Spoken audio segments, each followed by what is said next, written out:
안녕하세요, 온디쌤입니다. 포토샵 2024 버전으로 6가지 내용을 설명드릴게요. 첫 번째, 환경 설정, 작업하면 밝기 조절하기. 지금 포토샵을 실행하시면 저와 같이 비슷하게 화면이 보이실 거예요. 이렇게 어두운 컬러로 기본적으로 세팅되어 있는 이유는 배경이 어두워야지 이미지를 불러왔을 때 보다 이미지를 선명하게 볼 수 있기 때문에 어두운 컬러로 세팅이 되어 있는데요. 만약 어두운 컬러 말고 밝은 화면으로 작업하시길 원하신다면 단축키 컨트롤 K, 환경 설정을 불러오는 단축키입니다. 이곳에 보시면 인터페이스라는 부분이 있어요.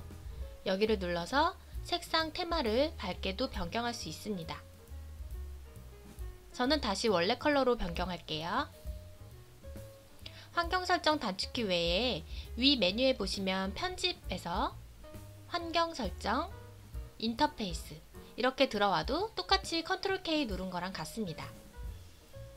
두 번째, 새 문서 만들기, 캔버스 크기 조절하기. 새로운 문서를 한번 만들어 볼게요. 위에 상단의 파일에서 새로 만들기를 누르셔도 되고요. 단축키 컨트롤 N을 누르셔도 됩니다. 컨트롤 N, 새로운 문서 만들기 창이 새롭게 열렸고요. 기본적으로 자주 쓰고 있는 사이즈들도 제공을 하고 있습니다. 저는 인쇄와 웹 두 가지를 설명을 드릴게요. 인쇄의 사이즈는 포스터나 명함, 스티커, 배너, 이런 배너 등 인쇄를 목적으로 하신다면 반드시 해상도는 고해상도인 300픽셀을 해주시는 게 나중에 인쇄할 때 깨지지 않습니다. 인쇄의 목적이라면 색상 모드는 CMYK 색상으로 해주셔야 되고요. 웹용 온라인으로만 올리는 썸네일이나 카드뉴스, 쇼핑몰 상세 페이지 같은 제작의 목적이라면 고해상도가 아니기 때문에 72dpi 해상도로만 작업을 하셔도 됩니다. 색상 모드는 RGB 색상으로 선택하시면 되시고요. 저는 지금 인쇄에서 A4 사이즈를 한번 해볼게요. 단위는 밀리미터로 되어 있고요. 새로운 파일의 문서가 만들어질 때 배경 색상을 직접 지정할 수가 있는데요. 기본적으로 흰색인데 저는 여기에 색상을 눌러서 파란색으로 변경해 볼게요. 새 문서가 만들어졌습니다. 여기 보시면 제목 없음으로 나와 있는 부분은 우리가 파일을 저장하지 않았기 때문에 이렇게 나오는 거고요. 이 부분을 밑으로 살짝 드래그 하시면 창을 분리시킬 수가 있습니다. 캔버스 크기를 만약에 변경하고 싶을 때는 이 부분에서 우측 버튼 캔버스 크기, 여기 보시면 현재 사이즈가 나와 있고요. 새롭게 변경할 크기를 직접 이곳에 다시 입력하시면 됩니다. 폭과 높이를 2000픽셀로 바꿔볼게요. 새 캔버스 크기가 현재 캔버스 크기보다 작아 일부가 잘릴 수 있다는 메시지고요. 계속 누를게요. 그러면 2000픽셀 정사각형의 캔버스 크기로 변경을 해본 거예요. 만약 캔버스 크기를 이 밑으로 조금 더 넓히고 싶다면 다시 우측 버튼 캔버스 크기로 들어가서 기준을 지정해 줘야 되는데요. 위쪽 화살표를 눌러보세요. 여기 아래쪽이 더 넓어지는 모양이 보이죠? 2500픽셀로 변경해 볼게요. 그럼 밑으로 500픽셀이 더 커진 걸 확인할 수 있어요. 이런 식으로 캔버스 크기는 기준을 기점으로 캔버스를 늘리거나 줄여서 해상도를 변화시키지 않으면서 캔버스 사이즈를 변경할 수 있습니다.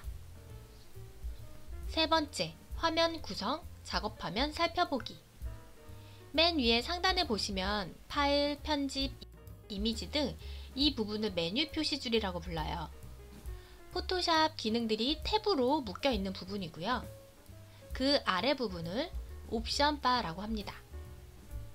맨 왼쪽에 보시면 툴 패널이라고 하는 부분이에요. 툴 패널의 기능들을 선택해 보시면 위에 옵션 바들이 그거에 맞는 옵션으로 변경되는 걸 보실 수 있어요. 오른쪽에 보시면 패널들이 팔레트 형태로 표시가 되어 있는 부분이고요. 지금 기본적으로 보여지는 이 화면은 가장 많이 쓰고 있는 인터페이스 화면이고요. 포토샵 작업 화면을 변경할 수도 있습니다. 여기 오른쪽에 보시면 작업 영역 선택이라고 있어요. 이 부분을 눌러주시면 가장 많이 쓰는 것은 그래픽 및 외부로 선택을 하시면 돼요. 그러면 지금 보시는 화면이 가장 많이 쓰이는 형태고요. 여기서 속성, 라이브러리, 레이어 구성 요소 이 부분은 잘 사용하지 않기 때문에 저는 한번 닫아 볼게요. 오른쪽에 세 줄 버튼 길게 누르면 화면이 탭 닫기, 화면이 닫히죠. 지금 이 화면을 저장해서 계속 쓰고 싶으시다면 작업 영역을 선택하신 다음에 새 작업 공간이라는 걸 눌러서요. 이름을 저는 운디쌤 작업 공간이라고 적어 볼게요.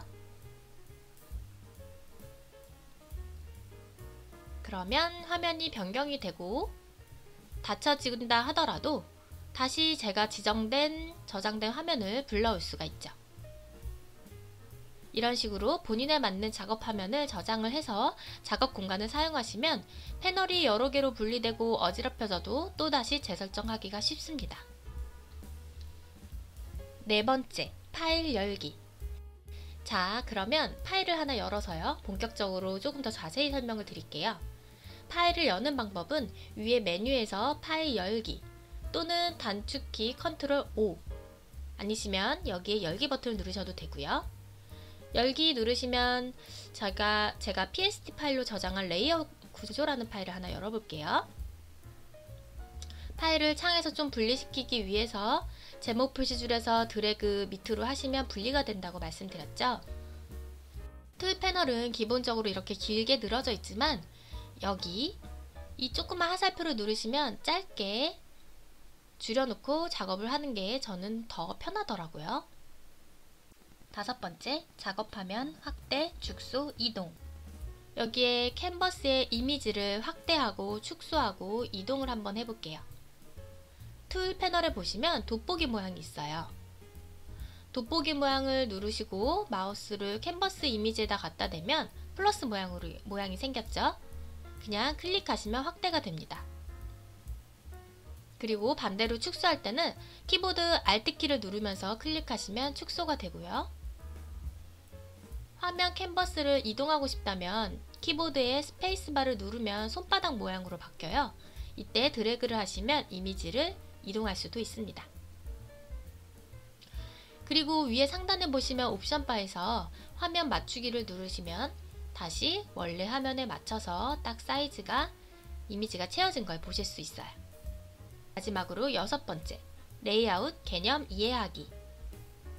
레이아웃은 포토샵을 활용하시면서 아주 중요한 부분으로 꼭 그 개념을 정확하게 알고 계셔야 되는데요. 레이어 패널을 이렇게 옆으로 빼나와서 차근차근 설명해 드릴게요. 이건 지금 PSD 파일, 즉 포토샵 파일로 작업을 한 건데요. 이렇게 레이어라는 것은 종이가 겹겹이 쌓여져 있는 형태, 그 층을 레이어라고 생각하시면 되세요.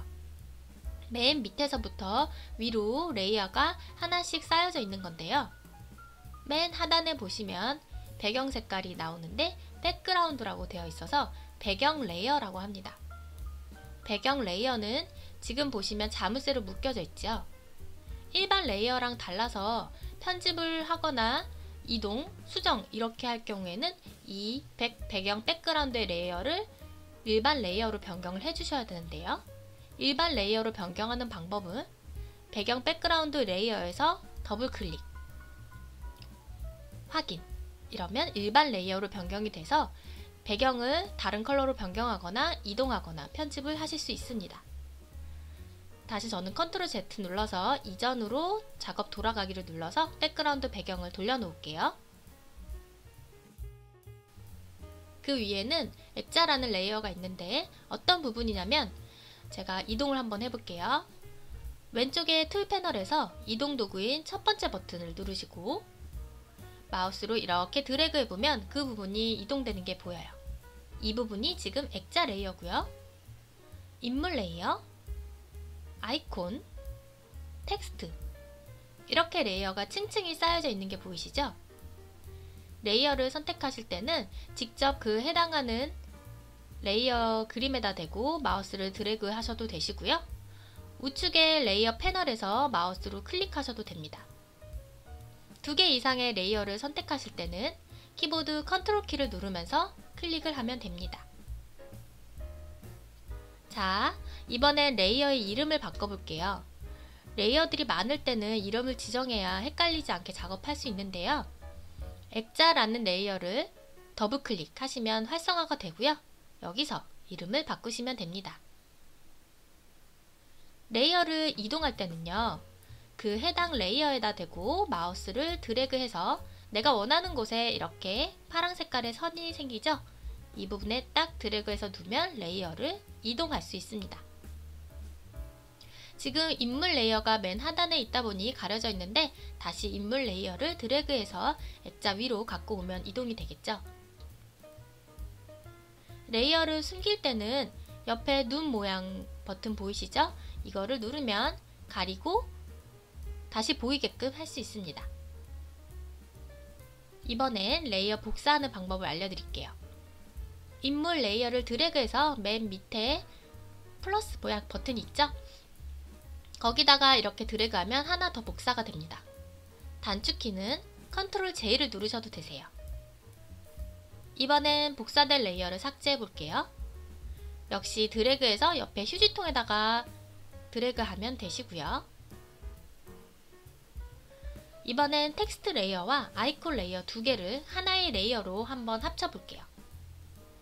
컨트롤을 누르면서 두 가지를 선택하고요. 세 줄 버튼을 클릭해서 레이어 병합을 누르셔도 되시고요. 아니면 단축키 컨트롤 E를 눌러보세요. 컨트롤 E. 그러면 눈을 깜빡깜빡 거려보면 레이어가 두 개가 합쳐진 거 보이시죠? 레이어 작업을 하실 때는 이전 단계, 그 전 단계 작업으로 내가 했던 작업으로 돌아가는 경우가 많이 있는데요. 이게 단축키 컨트롤 Z예요. 컨트롤 Z를 눌러도 되살릴 수 없는 부분이 분명히 발생합니다. 그럴 때는 내가 하고 있는 작업을 기록하고 있는 작업 내용 창을 열어서 되돌릴 수가 있는데요.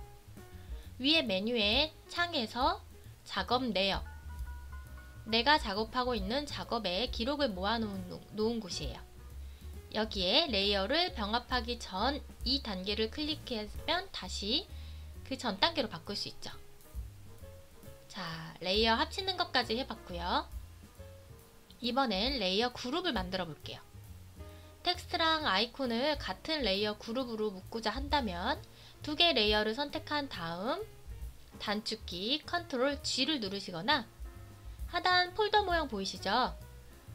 새 그룹 만들기 이걸 눌러서 그룹 폴더가 하나 생기면 그 밑에 텍스트랑 아이콘 레이어가 들어가게 되죠. 작업 양이 많아질수록 이렇게 레이어를 그룹으로 묶어서 관리할 일도 많이 있답니다. 다시 저는 작업 내용에서 그 전 단계로 돌아갈게요. 작업을 하다 보면 레이어가 계속 선택이 돼서 불편한 경우도 있어요. 레이어를 움직이지 않게 잠그는 기능도 말씀드릴게요. 인물 레이어를 움직이지 않게 잠그고 싶다면 레이어를 선택한 다음 위에 보시면 자물쇠 모양 한번 클릭. 그럼 내가 아무리 이 레이어를 드래그 해도 인물 레이어는 움직이지 않는 게 보이시죠? 그 뒤에 게 선택돼서 지금 움직이고 있네요. 인물 레이어가 잠겨져 있기 때문이에요. 다시 잠금을 해제하면 자유롭게 레이어를 이동시킬 수 있답니다. 이미지를 조금 더 세밀하게 이동하고 싶다면 마우스로 드래그하는 방법보다 키보드의 상하, 좌우, 방향키로 레이어를 이동하면 조금 더 이렇게 세밀하게 이동할 수 있어요. 층층이 쌓여져 있는 레이어의 원리를 잘 이해하셨다면 오늘 레이어에 대한 것은 완벽히 공부하신 거라고 보시면 됩니다. 자, 그럼 저는 다음 시간에 꼭 필요한 컴 스킬만 정리해서 찾아뵙겠습니다. 오늘 강의는 여기까지 할게요. 감사합니다.